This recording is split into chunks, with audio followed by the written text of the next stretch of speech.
What's up, my beautiful people? Welcome back to the channel. If you're trying to have the best running year in 2025, here are some of my rules. Let's get straight into it. Rule number one, not feeling pressure to run races because of social media. You might be seeing many people running a marathon once a month, but if you're new into running and you want to focus on your longevity and not being injured, I don't think it's a good move to want to do that. And if you really look at it, some of the best runners in the world, they run 1 to 2 marathon a year. And I can speak personally for myself. When I started running, I did not run one race until a few years in. And I didn't start really racing until 2 years ago. And we're talking about somebody who's been running every day for 7+ years. So don't do what you see on social media, because everybody has their own journey. Everybody has their own talent. Focus yourself on yourself. And I know it's really tough when you see a marathon weekend highlight. You get encouraged. Even me personally, I'm like, man, I want to get out there. I can't wait. But let that weekend die down and come back down to earth, because it will happen. And then think for yourself what's best for yourself, not what you see from other people, not what you think is cool, because it happens to the best of us. So social media can be very rough on somebody who's trying to be a runner, because there's so much information, there's so much thing out there, there's so much highlights of everything that's going on. But let's not forget about our own journey and focus ourselves on that. In fact, you don't even need to race at all. You don't need to have any specific goal. You don't have to train. You can just lace up and get out there and run and have fun. That's it. I didn't care about racing at all. If you told me at the beginning of my run streak, hello, when are you gonna race? I'm gonna be like, what race? My race is my life, and that's getting out there and running. A marathon? What? Until 2023, that's when I started racing. And that's because I wanted to do that. It took me that many years to be like, you know what, I want to do that now. Not because what people expected, not because what I saw on social media. This one is one of my favorite. Running for the joy of it. Let's run because we want to get out there and enjoy ourselves and have a good time, right? Let's not go out there and put pressure on ourselves. It's about just feeling free. It's about feeling good about yourself, not just mentally, physically, but emotionally. It's about just saying, I got out there and moved my body. Running could be a lot of fun. It's physically tough, especially when you're new to it, but it could be a lot of fun when you focus on the right things, when you focus on just moving slow, when you focus on your breath, when you focus on just being out there, having a reason to get some fresh air. So running for the joy of it. Let's not just run just because we want to look cool or we want to follow the trend. Enjoy yourself.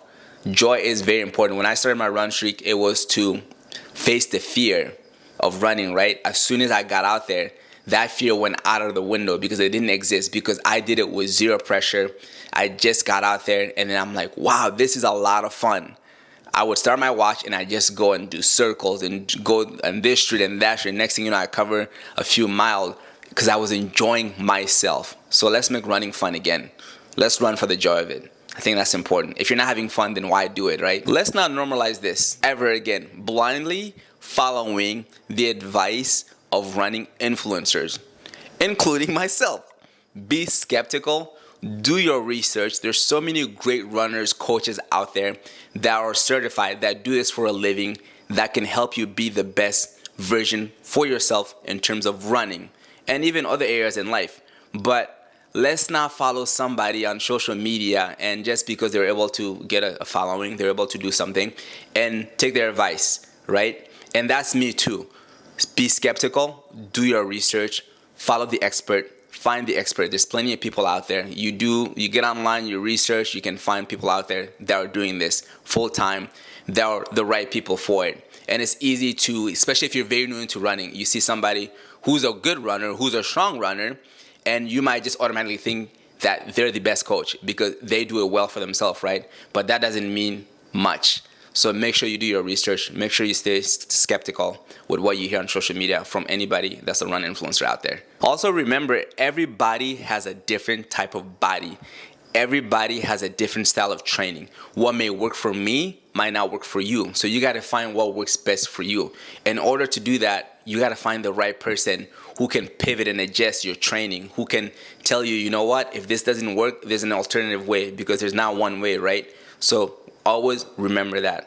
We're all different, and that's okay. But there's always a way for each and one of us to be the best that we can be. Celebrating everything. Next step, celebrating everything.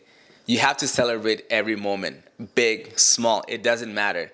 You are trying, you're getting out there. There's always a reason to celebrate. If you ran your first mile, go out there and celebrate. If you run your first 5K and etc., go out there and celebrate because you did it. You put the effort in, you put the work in, you got out there, you took that first step. So celebrate every moment. And the fact that you're celebrating it, it makes it more exciting for you to want to try other things. Even for me personally, I've celebrated my first year, second year, and then it's been 7+ years till this day. I'm always celebrating every one of those moments, yearly moments, racing moments, PR moments, and that's something that you work hard for. So I think it's worth celebrating.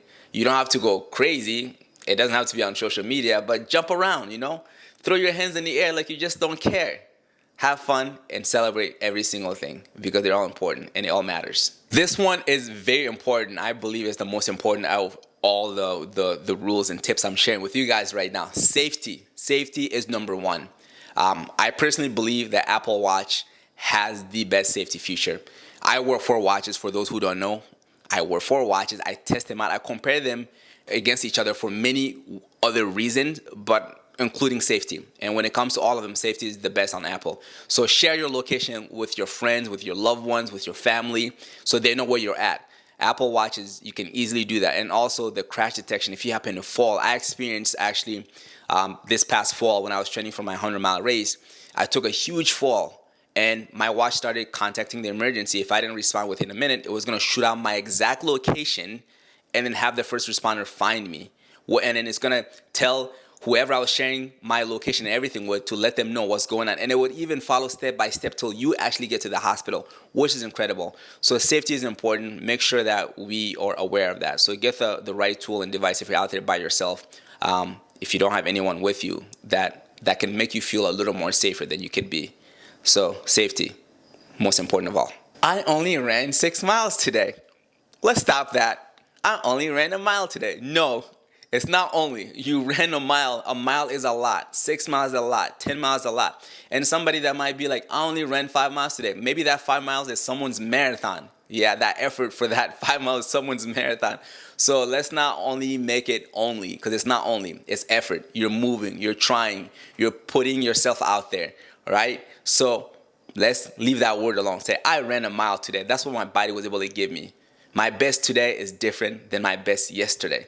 If you were to wake up this morning actually with energy, right, you're going to be able to give a best version of yourself. But if you wait till the end of the day when you're tired, that best is not going to be comparable to the morning. But you can't be mad about that best because that's the end of the day. That's when you're most tired. But as long as you're giving your best. So same thing with the running. It doesn't matter the distance, right? It's not only, okay? Only is just making it you diminishing under like putting yourself down lower. No, I was able to run 1 mile today and that's it. 1 mile is beautiful and it's good enough. Only you are out. Sunday push day. For those who've been following me, you know I say that a lot. So Sunday push day can be a recovery day. So the point of this is let's not use Sunday as an excuse to just hang our legs up. I'm not doing anything today, but try something, even 10 minutes. It goes a long way, right? Recover hard so you can be better prepared for tomorrow. Sunday push day means to just do something. It all adds up. And once you're done, you can chill as hard as you want because it's not Sunday chill day yet until we get up and get that work in no matter the circumstances. So that's the main message about Sunday push day. And if you really want to push, it says push. You can get out there full gas as well. It's giving you the freedom of doing something, whatever that may be best for you. But just don't use that day.